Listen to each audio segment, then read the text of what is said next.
magsipagtapos ng pag-aaral sa taong kasalukuyan, sa pagkilala at pagdakila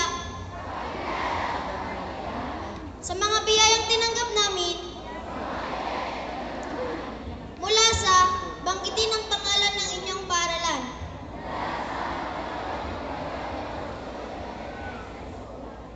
Ay nanunumpang iisip, magpapahayag, at gagawa ng mga bagay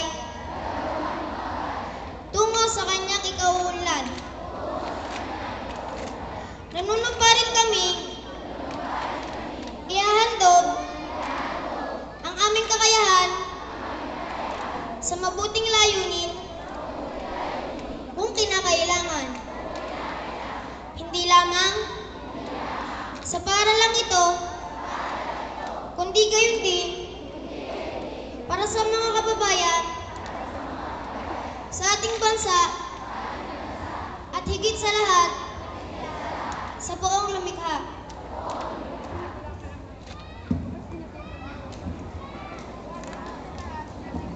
Maraming salamat. Ngayon naman po ay ating pakinggan ang